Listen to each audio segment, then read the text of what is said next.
Good evening and welcome to Night Colors Bigfoot Radio. It is November 12th, 2017, and you're here with Lori Hood, Lauren Smith, and Ricky Smith. How are you? And I'm so glad for that intro because it perked me up a little bit. Yeah. I needed something to kind of wake us up. Lauren and I went on a campout, basically, or a squatch hunt, or whatever you want to call it, just the two of us all by ourselves. And Lauren, tell everybody about what we did. So we we camped the first night in a kind of a public campground, and it was extremely dead. No wildlife, no insect life, like no wind. I mean, there was just no sound in this campsite. It was also extremely cold as well. It was really cold.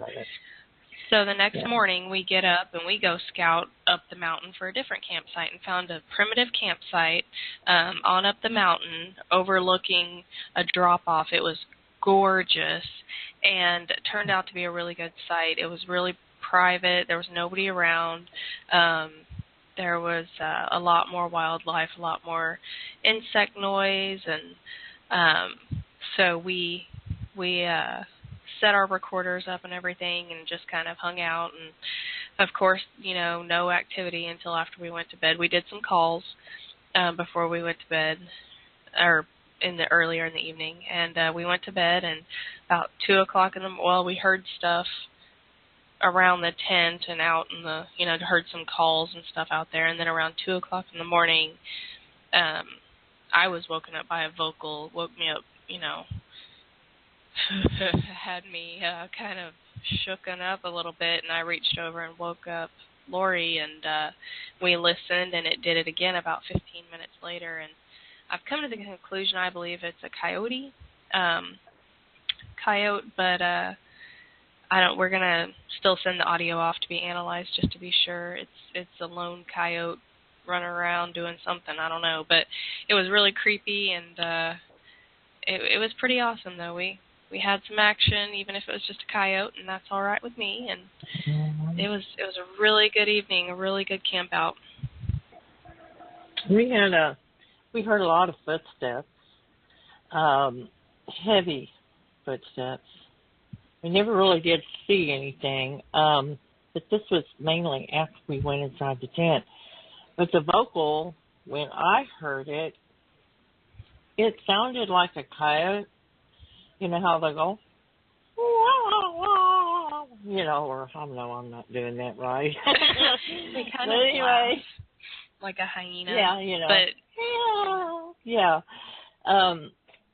But the weird deal about it was if it was a coyote, it was completely by himself, which to me, that I've never known a coyote to do that kind of vocalization unless they're with other coyotes.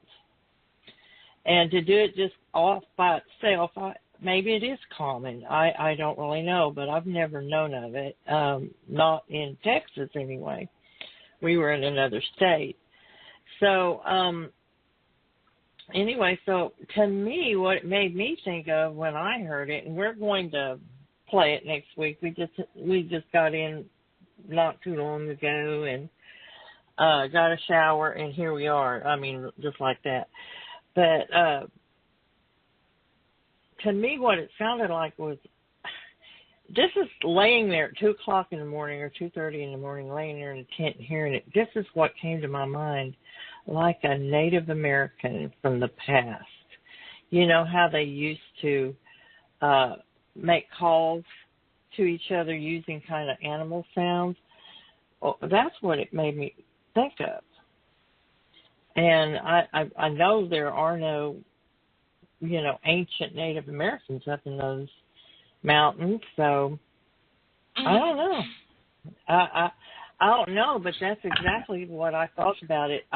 It was bewildering to me. Now, listening to it, now this is something that's interesting. We listened to it with our own ears. It was very clear, very loud, But then when we listened to it on the recorder, now I haven't heard it on the bionic ear. I was using the bionic ear. I haven't heard it on there yet, but on Lauren's recorder, she was just using a standard recorder. It sounded like a coyote. Mm-hmm. It didn't quite sound the same way we heard it. So I don't know. Yeah, really it didn't sound that way in person. No. So we'll send it off. Maybe we'll get it uploaded and put it on our page, and everybody else can look at it or take a listen and let us know what you think. And anyway, all right. Well, I don't know about you, but I'm sure ready to hear from Andy. Yes. Let me tell everybody a little bit about him. Andy has just written a book called The Beast of Britain, and he's a crypto enthusiast, and he's had like 25 years of research, and he is obsessed with unknown creatures that live in Britain. Now, you wouldn't think, you think ghosts, UFOs in Britain, but you would not think crypto creatures in Britain, but yes, there is. So anyway, Andy's focus is on sightings and pictures and videos, eyewitness accounts. He has written this book, and if you look at the description, you'll be able to find where, if you'll go to Facebook on his wake up mouth and brain. Okay. If you go to his write-up on our Facebook page, you'll see where you can go to buy his book on Amazon. So we're really excited to have him back, and it's 2:30 in the morning where he's at.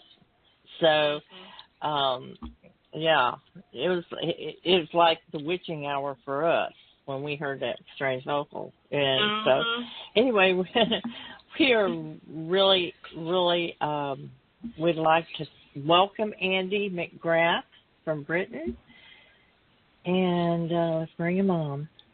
Hi, Andy. Hi both. How are you? Well, you know what? It is the witching hour here too, and although I can hear some strange vocalizations, I think they're the yawns in my own head at this point. But, you've had a little bit of sleep deprivation going on over there. Tiny little bit, but I do have young children, so they can't break me with sleep. If they do ever capture me and question me, that's not how they'll break me, not with sleep. That is hilarious. Well, so you just released your book. What month did you release it in? It was in October, actually, October 17 of 17. Oh. And so you hit your release date dead on. That's awesome. Well, kind of.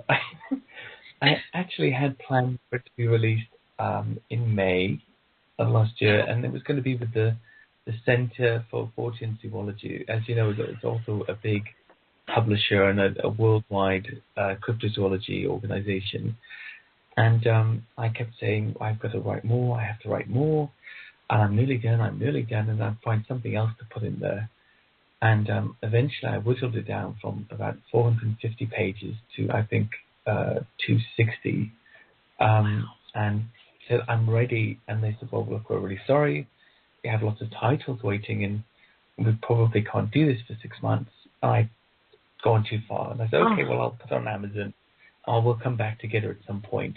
But I'll release it anyway, which is what I did, so it's a self-release. But I'm very happy with it. A couple of typos I've noticed already, but I can get back in there at least, fix them later. And it's, we're all our own worst critics, aren't we? But I'm happy overall with what's happened so far.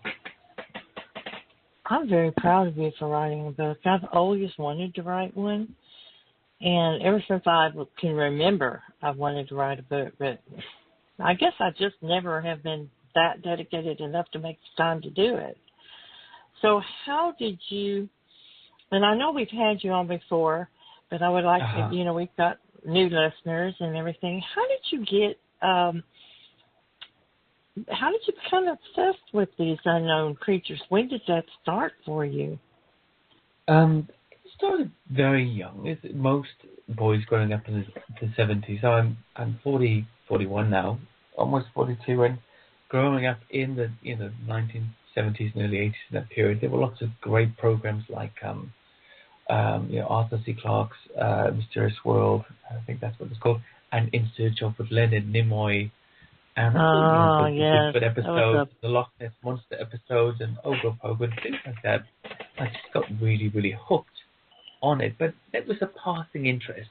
I was a musician first and foremost for, a good 26, 27 years, and my side study was cryptozoology.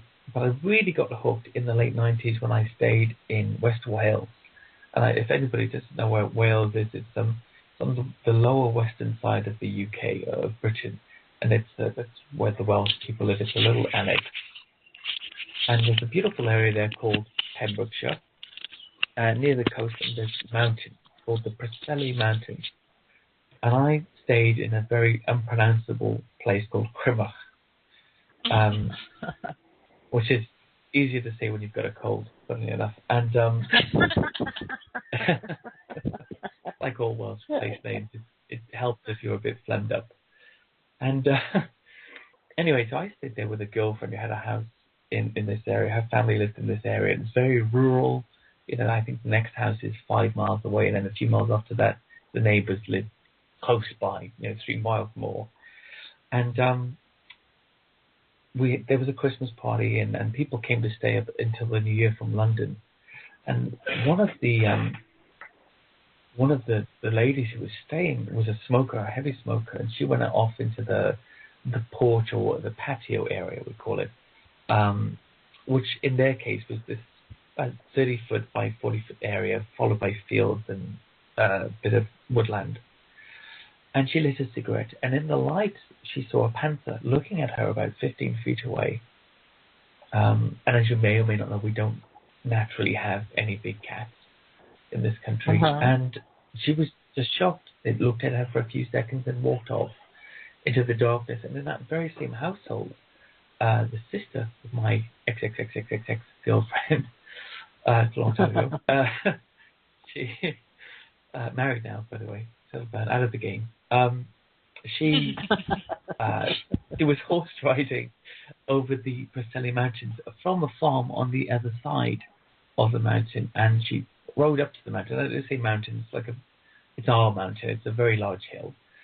And she rode up onto the mountains and looked back towards the farm that she'd left, and there in the sheep pen was a panther chasing the sheep around. And she was shocked. She'd never heard of anything like this before, and she was quite scared, and she rode home. And those were two, just within one area, 2 sightings. And I investigated it. I found over the years hundreds and hundreds of sightings. And even now, every 2 or 3 weeks, there's something in the newspaper about a panther or a puma or what appears to be a cougar type animal. So it's either a very black melanistic leopard type animal or a tawny, grey, brown, puma type creature. So do you suppose that they were brought in by someone else and released? Okay. They were, and there's an origination point for it, actually. So in the 1977, 77, I think, we brought in something called the Dangerous Wild Animals Act, and that monitored and licensed keeping of exotic or dangerous animals, anything from lions to crocodiles to cobras, things like that. And you had to have a special license, special rules governing how and when you could keep them. And lots of people let them go. Lots of people confessed to letting them go, thinking that they would perish in the wilderness, or that they might just wander off and survive. And a lot of people, it was very popular to own these pets back in those times. And things like panthers and pumas are very adaptable. And they seem to have just, over the last 40 years, just to adapted very well to our habitat. So, what about the water monsters? Oh, yeah. Are you talking about like Loch Ness or Yes. something Now, else? Loch Ness, generally speaking, you probably already know that this is my favorite area. Okay. So I've stumbled into Bigfoot and the British Bigfoot recently, but apart from the big cats, lake monsters and sea monsters, that's been my main thing. And I feel nationalistically proud because I think we're a real centre for these kinds of reports. The Loch Ness is one example. Everybody knows Loch Ness. And over the last 84 years, allegedly there's 11,000 plus sightings that have been handed in. Even Good conservatively, night. there's at least 1,100 listed on websites. That's from a conservative perspective. And every year we have 6 or 7 sightings, maybe less. I think last year there was 7. This year there's been 6, of which I think 3 are possibly real and the other 3 is quite ambiguous. But around the country, in the other lochs, in Scotland as well, but the other lakes, and especially around our coasts, there are lots of sea monster and lake monster sightings. My theory is that they're plesiosaurs. It's not a popular theory anymore, but I think, if it looks like a duck and it quacks like a duck, it's probably a dinosaur, right? So, all of the descriptions seem to really well, that's tie all into I've that. ever heard that people thought that they were. Are they saying that it's something different now? Well, for a long time. So most researchers into this phenomenon would go with something else because of the prehistoric implications of a plesiosaur. Of course, something that's been missing from the fossil record for 50, 60 million years, turning up would cause some philosophical ramifications, right? Right. I don't have those kinds of pressures myself. Coming from my religious perspective, that frees me up to believe there could be one. Well, that's good. But yeah, I mean, I can just look and say, okay, well, I've got no issue with the timeline. I can believe that these things exist, but I only believe it upon the evidence that's put before me, not because I want it. So we've got a few sightings that happen around the place. Last year, I think you might remember me saying 2016 was an amazing year all around the country for sightings, and we even had one in March to April right here in the Thames in London, which was of a three-humped creature named Tamsin. It was listed in Tamsin, the River Thames monster. And it was the thing that made me start to write this book and get deeper into the sightings around the UK. And we have a cable car here that goes across the river near what's called the O2 Centre, the big exhibition centre. And a YouTube user filmed what appeared to be a gigantic three-humped creature emerging and submerging in the middle of the Thames, in the deeper part of the Thames there. Now, a lot of people said maybe that was flotsam or rubbish of some kind, but it did create a shadow as it passed beneath the waves, and maybe it would have been excluded if it was an isolated incident. But there were 2 more filmed sightings by different people over the next 2 weeks. Amazing sightings. One of a very serpentine animal that was filmed by a pleasure cruiser, I think about a week and a half later. And a third sighting that was caught from one of the passengers on the speedboat tour that goes along the River Thames, of a huge hump emerging from the water and submerging. Now, we have had small whales and sometimes dolphins and things like that in the River Thames over the years, but very, they stand out because they blow constantly.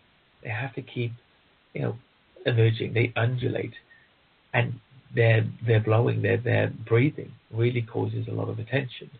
This creature was never seen to do that.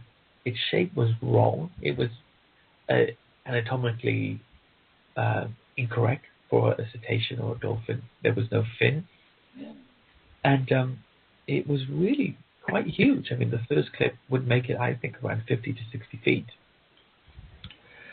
No, that's one of the Gosh. sightings. You know, one of the sightings. So Obviously, you're coming sure from it the wasn't sea. an anaconda or anything like that? Well, that wouldn't survive in our temperature for a start. But Oh, if I it was see. an anaconda, it would be a record-breaking one with humps. Yeah. And the humps were very Yeah. conspicuous. A large one at the back, a small one in the middle, and a very small one at the front, which I assume to be perhaps the head. And they're still available on YouTube or on my blog, beastofbritain.blogspot.co.uk. You can find it there. It's one of my older blogs, and I did include all of the clips. But conspicuously, about a week after the sighting ceased, there's a little island here called the Isle of Wight, which is in the south of England, which as you come around the coast from the River Thames, is at the bottom near of the UK, near Portsmouth, not too far away. And something on the ferry crossing there filmed a large black three-humped animal resting in the water. And that particular strait is very deep, so there couldn't be any rocks there. And it was the same type of creature. Wow. Yeah, and I mean, stuff like that was amazing for me. I was on the water between the first and second and third sighting continuously, taking boats up and down the river. And of course, that was my second near miss with the lake monster. My first one being in Loch Ness on my honeymoon.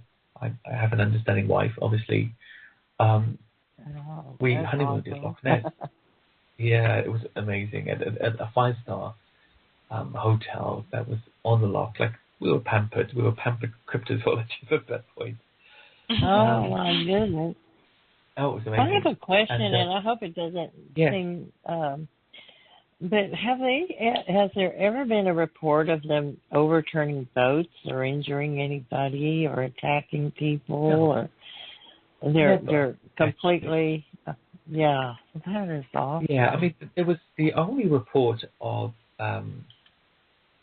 a water monster injuring somebody is the original Loch Ness report by St. Columba of 565 AD, where it was said to have attacked a swimmer in the River Ness, which comes out of Loch Ness, which I've walked along actually. And the original report is of St. Columba. You know, he's there to evangelize to the Picts, the Pictish king, and to convert him to Christianity. And he witnesses, in whatever guise, a water monster in the River Ness attacking a man, and he rebukes it, makes a sign of the cross, and it disappears. It leaves the man alone. Oh. Now, there's many various reports about this, that he injured and killed the man, or that the man was saved, or that a man had been injured and he sent one of his saints in to test the monster, and when it approached him, he rebuked it and went away. So there's various renderings of the story, and whatever factual basis there is in it is probably lost, really. But that's the only report.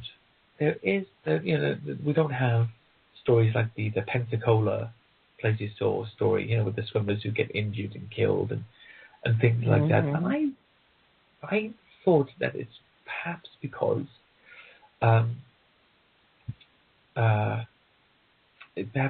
that they're largely looking for certain types of prey.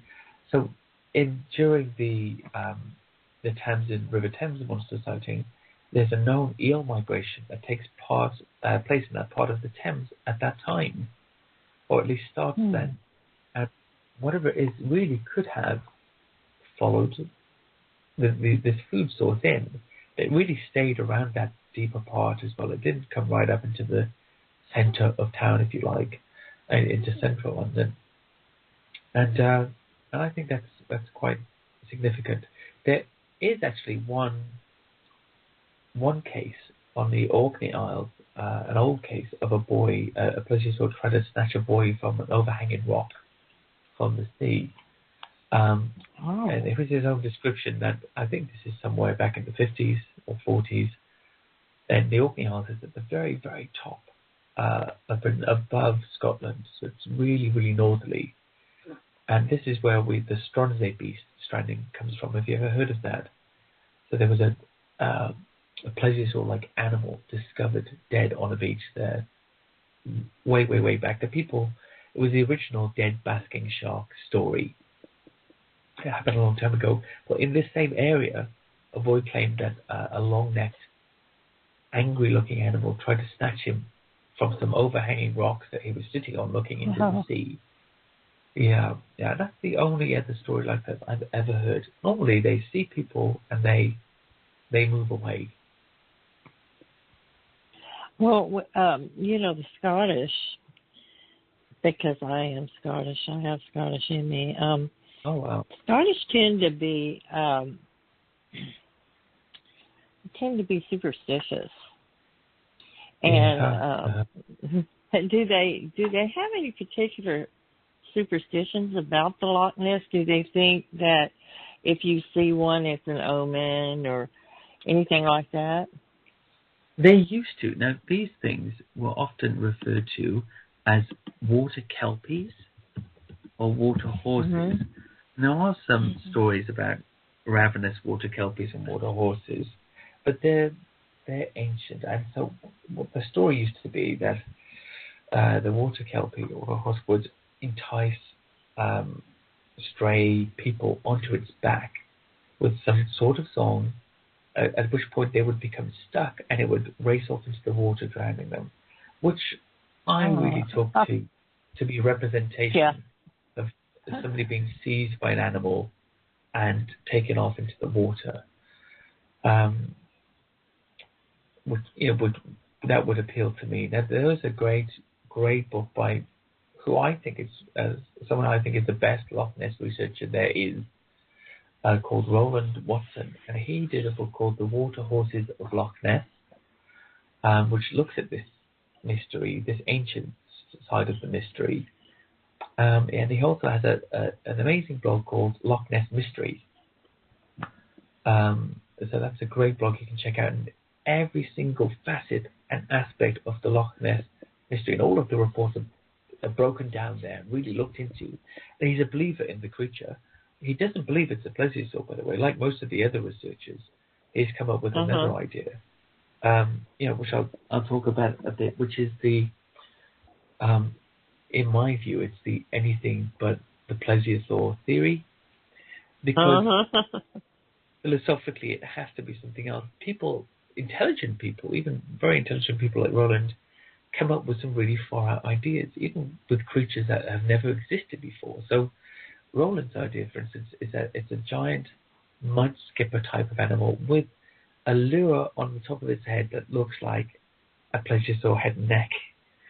Now, that might sound a bit insane, but you have to appreciate the environment in which these researchers are working. Anybody like me who would say, yes, this is a plesiosaur, I'll put my reputation on that, I believe this, those people they lose credibility quite quickly, especially in scientific circles, because the thinking is if you believe outside of the paradigm, then we can't take you seriously.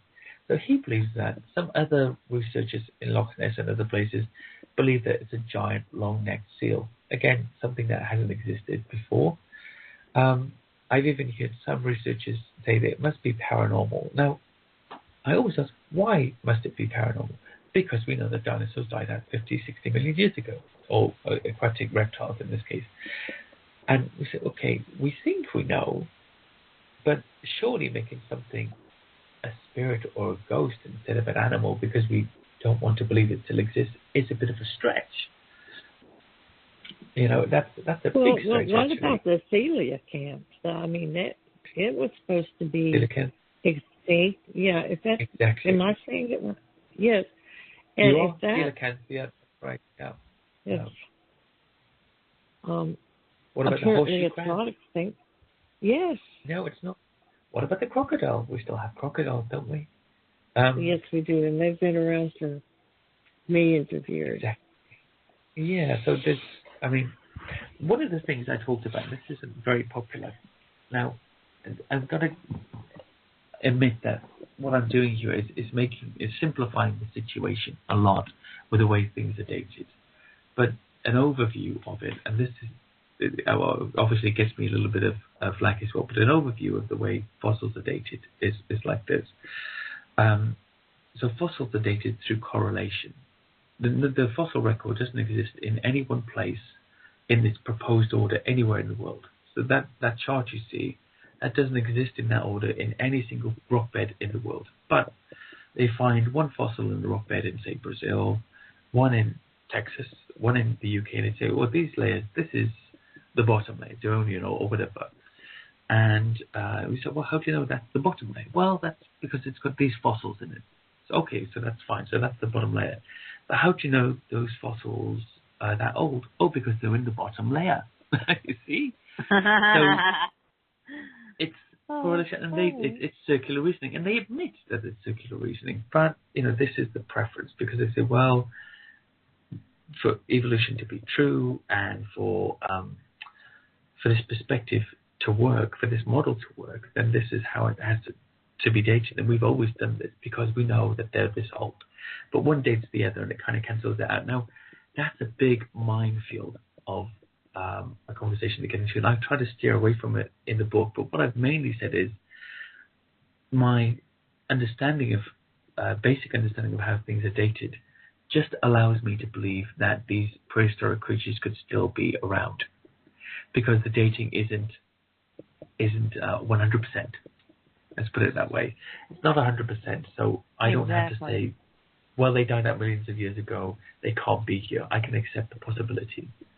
And that's it. And I sort of go into it slightly in the book and then stray away before somebody comes and stomps on me. Because that generally is what happens to people, if we step outside of that. Now, I think if you look at the facts and the descriptions of what people see, then it starts to make sense around the world, not just in Britain, but Champ and the Alpha Mahaha and Ogopogo and all these different creatures all start to match. They start to have a familial similarity to each other. Mm-hmm. Okay. What about the flying cryptid? That just gives me the first thing I think of when you say a flying cryptid is I think of the Jersey Devil. Yeah. Okay. But you're not talking about the Jersey Devil when you're talking about a flying cryptid. Is that correct? Not exactly, no. I mean, we're talking about other things that might have some similar, excuse me, some similar descriptions. Now, we've had several flying cryptids. They're not very common here. There have been several reports over the year, including one that happened just this past September in Shropshire, of two pterosaurs being seen flying across the valley. Yeah, I mean, that was really amazing. We've had several pterosaur sightings here over the years, and some older ones as well. And that's really significant to me. So the one, I'll just give you the most recent one in Shropshire. It's a rural area in England, and a local lady was out in a countryside spot, but not far away from the houses, and she heard a strange screech, something she never heard before, and suddenly she heard a big flapping noise, and two dark grey-coloured pterosaurs flew, past her in the air, and through some trees and houses on the other side, and disappeared. Very quick sighting, a couple of seconds. But she said she'd never seen these birds before. They were featherless, leathery wings, quite large, and quite unusual creatures. A few days later, her children were playing outside, and her son came in and said he'd seen a strange bird with no feathers. And when she asked him to mimic the sound that it made, he made the same sound that she'd heard before. Haven't been spotted since. So that's one example. Other things would be the owl man of Mornan in Cornwall, which is a 5.5 foot tall owl-like creature, bipedal, with claw-like talons on the end of its feet, that emits an electrical static kind of sound, and has red glowing eyes. That's been seen several times in the area of Cornwall, which is a very spooky kind of area anyway. on the southwest peninsula of England. So that's been going on since the 70s, and there are occasionally sightings of this creature, and nothing recent I know. So there are various different types of flying cryptids. Those would be I have two to types say of, that owl creature is extremely. That is creepy. If I saw something like that, oh my goodness, that is extremely creepy. Just the way you described it. Oh yeah. But back to the oh my gosh, pterosaurs. Did you say? Yeah. Okay. Yeah. Does anyone ever give any thought? And I know this is, but I know there's people out there that are listening to this show that are wanting to ask this question, and I really do try to ask questions that I know people are going to ask, and probably some that people never thought to ask. But anyway, I'm thinking Jurassic Park. You know, the DNA, you know, and creating these creatures. And I know there's no way you can know if that's possible or anything, but has it ever even crossed your mind that maybe somebody is creating genetic from DNA? I don't know how they would do that. Yeah. Well, sorry. You know, like from an amber stone, but I also know that they have found mammoths. I think it's mammoth, the woolly mammoth. Mammoths, yeah. They found the tusk. This was, I think, in North Dakota on a dig, and there was still malleable DNA inside the tusk. Oh yeah. I mean, Siberia and places like that, they found them all and they're trying to claim that this woolly mammoth is not as old as, because that should be gone. That DNA should be long gone. Yes. But it's not. There are so many mysteries. I mean, there's a lot going on with the recreating dinosaurs or creatures from DNA that was found. I think that would be very difficult. But remember, with things like mammoths, even if they were able to achieve this great feat of recreating the mammoth from these nearly intact frozen bodies that they found in Siberia and places like that, they would recreate it probably inside an elephant, you know, to try to get some sort of hybrid, because you can't create something that's gone from scratch. You have to have a creature to host it. So we can't grow it from nothing. So a mammoth is viable. A T-Rex? Probably not. No. Unless, of course, my thinking is correct and some of these things are out there still somewhere, in which case you don't have to recreate them. Exactly, but how could a pterosaur still be alive after all these millions of years? Exactly. Unless, of course, there's something wrong with the dating system itself. Now, again, oh my goodness, it's a big minefield. It's a big minefield, and I try to stay out of it. But let's put it this way: that even simply, let's not say it's about millions of years, or it's not creation versus evolution. Let's say it's about creatures from that time period that are still around. We still have the crocodile. How are they still alive? We still have the horseshoe crab. How is that still alive? So since we have viable examples that it still is, it makes it plausible for everybody. And I have to say, Andy, and I don't mean to get completely off the subject, but they have found that carbon dating is inaccurate. Well, it only works for, it doesn't work for millions of years, carbon dating anyway. It can't be applied to that you have you send a sample to 10 different scientists, they all come back with a different date. How can that be? They generally tend to choose a preferable date. Not everybody. I did hear once of a seal carcass, a freshly killed seal carcass that was dated to be 20,000 years old, which obviously it wasn't 20,000 years old. It just been killed, but that's some of the strange dates that come back. they don't tell you is you can't use carbon dating for fossils anyway. You can't. That's why they use the rock layers, and they have that correlation of dating going on. I did really oversimplify it. I admit that, but that's the general view of what happens. The complexities of each science within that, of course, that adds more to it. But I think because it's based upon this,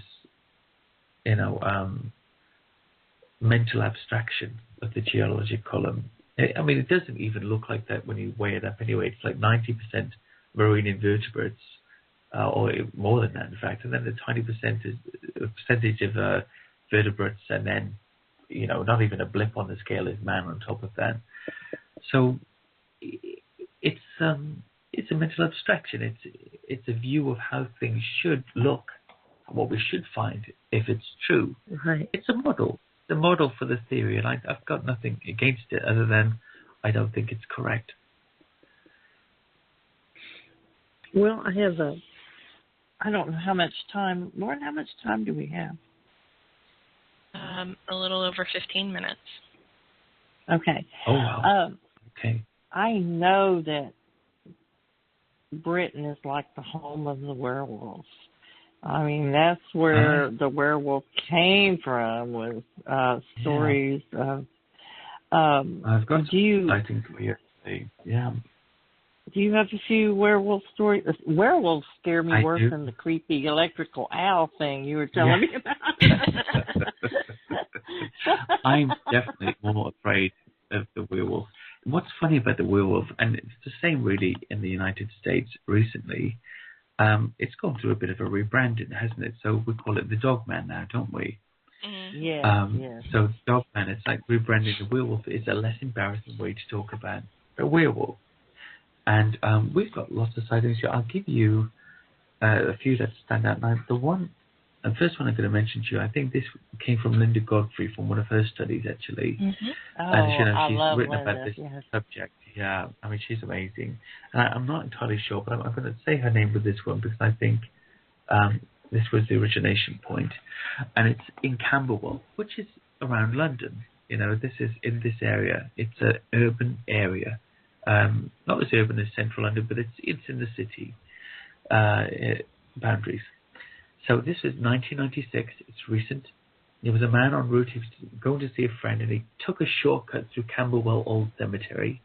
Saved time. Completely dark in there. Something suddenly grabbed him in the old part of the cemetery and smashed him into the ground. Something very strong. He looked up, and he saw a creature, a dog throwing a head like a German Shepherd dog or an Alsatian dog, you call it then. It was looking at him intently, slobbering and growling, sniffing his body up and down like a dog would. And just as quick as that attack started, he said the beast sprinted off on its hind legs and its back legs. Now, something very unusual about this particular sighting is the witness believed that he was spared because he suffers from a disease that dogs can smell.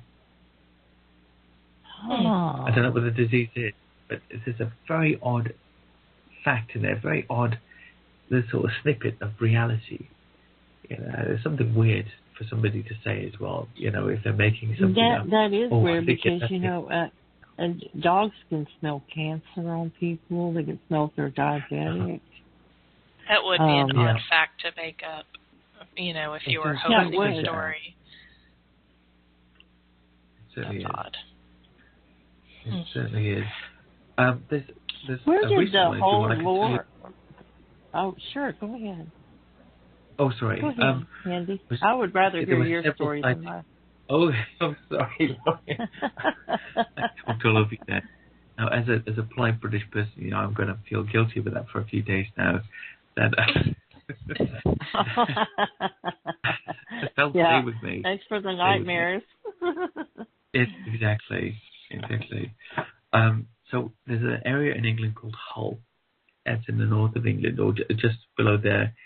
And in 2016, there were several sightings of a large dog-like creature on two legs that was seen first by some people near a drainage channel which runs through the countryside. And they claimed this creature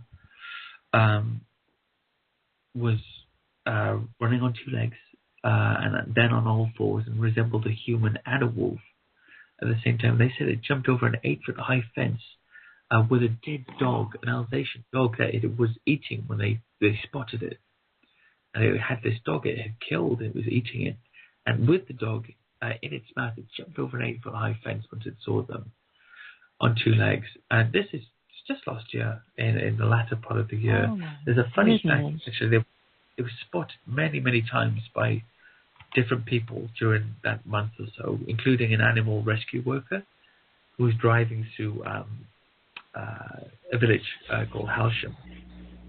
And she saw it on all fours, and then it stood up on two legs and walked towards the car. She said it looked like a big dog, probably bigger than her car, covered in cream and grey-coloured fur, with a human face. Oh my gosh.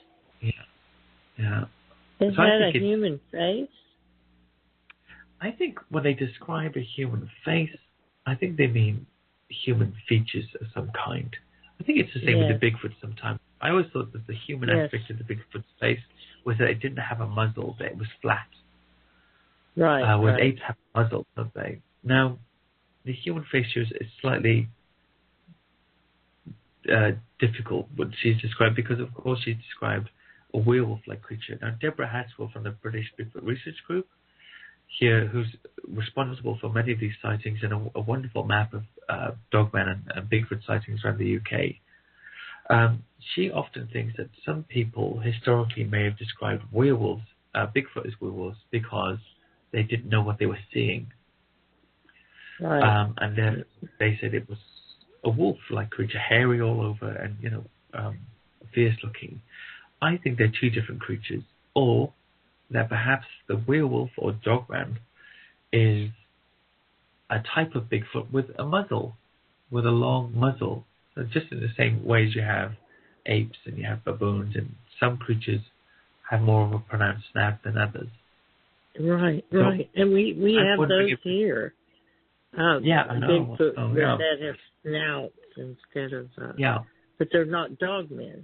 They're not dogmen. Oh, they're not? They're just Bigfoots with snouts. Oh, really?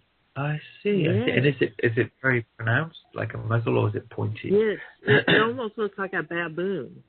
It has a pronounced snout like a baboon, but they don't have the dogman ears. They have the body just like a Bigfoot, and they tend to be very nasty, aggressive, mean, scary, intimidating creatures. And this is the same with the werewolf-like sightings here, actually, that they seem to be more aggressive in some way. Yes. They're also much the thing rarer. about a dog man, though, don't they have the dog kind of legs? They don't have the Bigfoot kind of legs. I've heard both stories. I've heard the dog kind of legs, and I've heard the man-like body as well. And I'm wondering if this is the differentiation that you're talking about here, perhaps, with the dog-like creature, which is a type of Bigfoot, or the werewolf-like creature, which has the dog-like legs. The dog-like legs seem to be a rarer description here. These creatures also are very rare here. We have lots more Bigfoot sightings than these particular dogman sightings, which are few and far between. See, I never would have thought there'd be Bigfoot in Britain. I'm just extremely surprised. I don't know why I thought America had the monopoly on it, but I guess that isn't true, because there's the Yetis and the Yowies, and so tell us about Britain's Bigfoot. Well, our Bigfoot, I believe, were called woodwoes in the old days. Now, a woodwoes is like a man of the forest, a wild man. Lots of our old depictions of these creatures of very gigantic, hairy men. I think they were also perhaps called trolls in Europe up until a certain point as well. Now, I can't believe this that. this is the thing, and this is a little known phenomenon here. I, in fact, even only came to it in the last few years.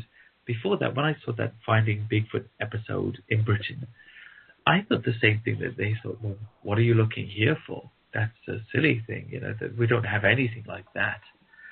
And since then, since my study has started, I've been shocked by almost 400 sightings of these creatures. Wow. And the descriptions are really, really similar to the American Sasquatch, only on a smaller scale, maybe up to 7 feet tall, sometimes 8 feet, but I would say 7 foot is around about the maximum size.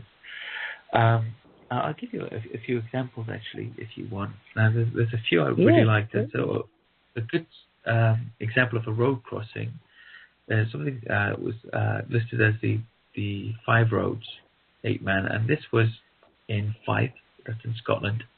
It's 2005, and it was at a roundabout, which is a sort of I don't know what you call that in the US, a little circular roundabout at a junction in a road that you drive around to find your exit. Do you have a name for that? Yeah, we call them roundabouts here. Or is it it's like a circle where you have about 4 roads, like all intersect with this one circle, and you go, yeah. Kind of like I'm so sorry for being pedantic. I thought you had a different name for it. We might, but roundabout's what we call them here in Texas. Oh, yeah. Well, obviously, Texans get it right most of the time, so you've got it right there. Well, this sighting, anyway, in 2005 in Scotland, a large, hairy, ape-like creature, about 7 feet tall, stepped out in front of a car late at night, driving around a roundabout, pausing the car to brake, turned slowly to look at the car with its eyes shining in the headlights, and then went into the forest. And the person driving the car wound down the window to look in the direction that the creature had travelled in, and described an unpleasant odour in the air, which really falls into that Bigfoot category, right? Yes, it does. That is definitely. Yeah. Another one, which is quite interesting, actually featured one of these creatures coming into somebody's home.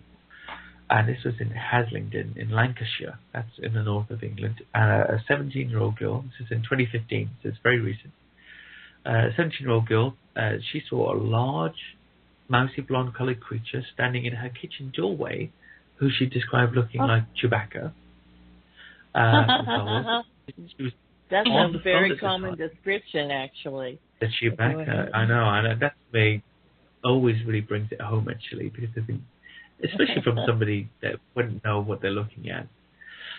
She was on the phone, actually, at the time. She said the creature poked its head around the door and its upper body and looked at her. They made eye contact for 5 seconds, and then it left the house. So this is like a country-ish kind of place. I think that perhaps the door was open, and it wandered in to see who was inside. Wow. Yeah. Now that I bet he had to duck. Well, I don't know. They have tall doors in England, or I think about 7 feet. Generally, about 7 feet, just under 7 feet. I'm 5'9", so I'm not very tall at all. Actually, coming from Wales, we're not big people. I think the doors are taller there then, because here I think they're maybe about 7 feet. Yeah.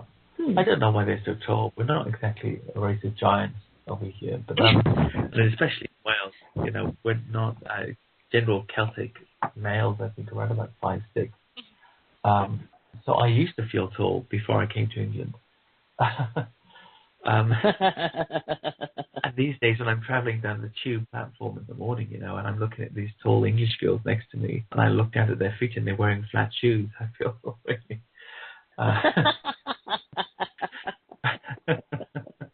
You just look and suddenly see, oh my goodness, look at this, I thought this woman was wearing 6-inch heels. She's on flat.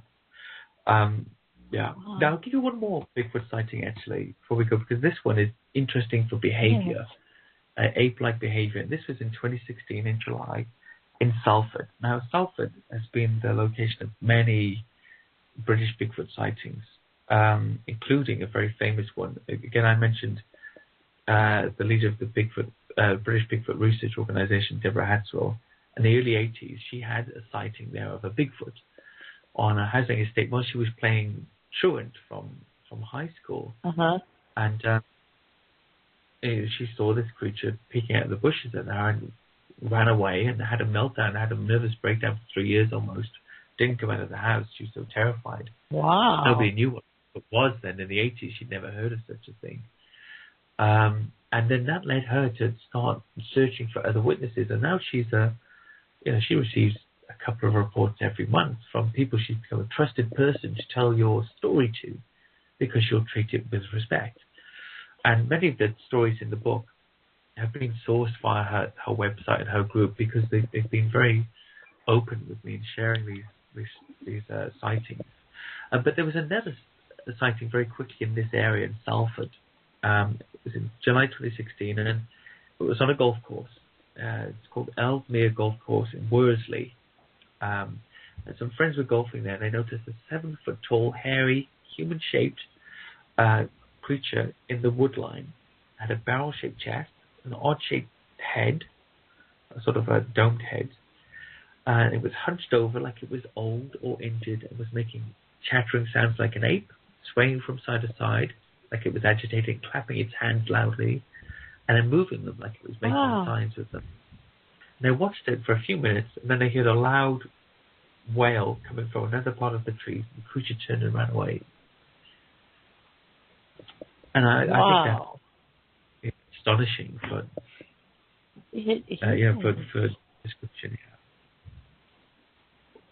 You know, he may have even had dementia, and they probably looked after him, and he perhaps got away from them, and they were trying to get back over here, you know. I thought of that a lot, actually. Animals also become, a little bit silly when they get much older. Yes. And if you've ever had a dog and it's got very old, you see that sometimes they do get dementia. They lose their marbles from time to time, and they really do. Some of the young ones do. But I thought some of the sightings that are in the book, and at the back there's sections on Bigfoot, all of the things we've talked about today in my book. But at the very back, there's a section called A Beast of a Collection, and it goes through lake and sea monsters, Bigfoot, werewolves, dogman, black shuck, which is a demon giant dog that people see sometimes, unidentified cryptids, and big cats. And it's about 30 pages of just sightings, one after another, listed all the way through there, just to show what kind of things we're dealing with here. And I will probably run out of time, but what I would just wanted to mention is that it's the same in the US. I read an article recently that people didn't think there was habitat in the US for a Bigfoot, which is insane, isn't it? Really, because there's so much habitat. You could drive for miles and miles and miles and not see anybody. And the same in the UK, even though we're very small, only 16% of our country is urban sprawl. The rest is rural countryside. We're 65.5 million people, and 80 in England, for instance, 81.5% in England and Wales, I think, of the people live in cities. And when you travel into the countryside, you don't see anybody. Even if you're on the motorway or the train, it's just fields and forests and hills and streams, and there's nobody there. There is obviously. And you have some very dark forests too, some very dense forests in England. We do. We do have dense forests. We don't have anything like you have there. That's for sure. But I wonder if these creatures have always been here, then they would be adapted to us.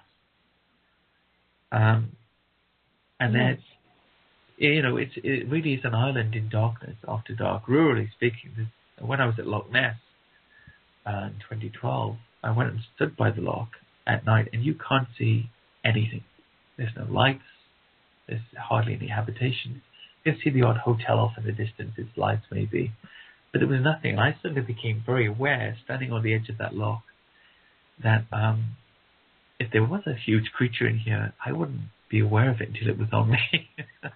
I actually chickened out, and I went back to the hotel, I would too. That's just crazy. Yeah. You know, because anywhere you go in the United States, you're going to see some kind of light, like from a city. Now there are areas that they call the no light zones that people actually go so they can see the stars, and they're trying to get these places protected so that no one can build cities or any kind of habitations next to these areas, so that people can go there and look at the stars the way our ancestors did before there was electric light. Yes. And but you know what? We have run out of time, so I don't want to leave without first telling everyone how to get your book. Okay. Yeah. Well, it's available on Amazon.com. So in the US, you can buy it directly in dollars. You just go to Amazon.com and just type in Beasts of Britain, and I come up with there's a paperback, but there's a Kindle version as well, and which is a lot cheaper. And if you use the unlimited service like I do with Kindle, then you read it for free. And so there's that aspect as well. Can I just quickly throw in, Laurie, before we go, that I'm also involved in a documentary called Cryptozoologist. I don't know if you've heard of this. It's with Lauren Coleman, Lyle Blackburn, Adam Davis is in it, Linda Godfrey, and I'm in it on this side in the UK. It's going all around the world. I think Richard Freeman, Deborah Hatchwell, also here, Roland Watson, and some people in Australia. And they're putting more locations on, but they're doing a little Kickstarter for it, and it's at cryptozoologist.org. Is it okay to say that? So if people are interested, they can have a look at that and see if they want to be involved. Yes. That's amazing. Those are some really great names and folks too. Actually. Oh yeah. Oh, that's wonderful. How exciting! Really excited about it. Yeah, really excited. And the directors, Matt Ralston and Brad Abrams, are really, really great. And it's a look at the people themselves who study this, this particular on the fringe science. And it's a really respectful and serious look at this genre as well. It's not for jokes and laughs or just to get ratings. They're really, really going into it. The cinematography is beautiful so far. There's a few clips already on the site of the work they've done so far. That is what we do need something like that. We have some documentaries that they'll have the skeptics in there, and it's like a back and forth thing, and it's like they're trying to discredit each other, and then you don't have the good cinematography. It looks, I don't know, hokey, and we need something. We need something that really gets the point across in a credible way and is pleasing to the eye, aesthetic that will hold people's attention. And I wish y'all luck on that. I really do. Thank you. And I wish you luck on your book. Yep. I hope you sell a lot of copies. Oh, thank you very much. Thank you. And thank you so much for coming on. Yeah. Oh, have you? Well, speaking to you guys again, you're so lovely. You were the second show I ever did, and still the nicest. I've really enjoyed being here. I was saying to my wife, I'm going back on to the Nite Callers, radio show, the Bigfoot Nite Callers radio, and I'm really excited because we always have a nice laugh. We have a good time. And we sure do. We enjoy listening to you because not only do you have a wonderful way of telling your stories, but we love your accent, of course. It's just amazing, But you can listen to English speakers. Yeah, we love that British accent. Thank you. What I was going to tell you. It's popular there, yeah. I forgot about that. It's popular in the US. Yeah. Yes, it is. Yeah. Well, we've all come over here. Yeah. Everybody talks the same way over there, pretty much, right? We've all got those accents over here. Well, when the documentary comes out, we'd like to have you back on again, Andy, so that we can promote the documentary. And because I don't want this to be it. We want you to come back on again because we enjoy listening to you and talking to you too. So thank you so much. Thank you. I would definitely love to. And anything in the meantime, any questions anybody has, they can go to my Facebook page, which is Beasts of Britain as well. I'd be happy to talk to anybody that's just wants to chat. That's good with me as well. Oh, okay. Awesome. Okay. Well, these two girls have got to go to bed. We stayed up too late and didn't get any sleep, and we were bothered by Sasquatches. I'm sure of it. And so anyway, and you need some rest. Okay, well, good night. Yes, good night, both, and have a wonderful time. You too. Okay. We really enjoyed it. Thank you so much for coming on. Thank you. Well, everyone, I think we're going to call that a show. Next week we have Will Jevning. And so we'll be here next Sunday night, same time, 8:30 Central Time. And we're going to go ahead and say goodnight. We're all going to bed. So good night, all. Good night. Good night.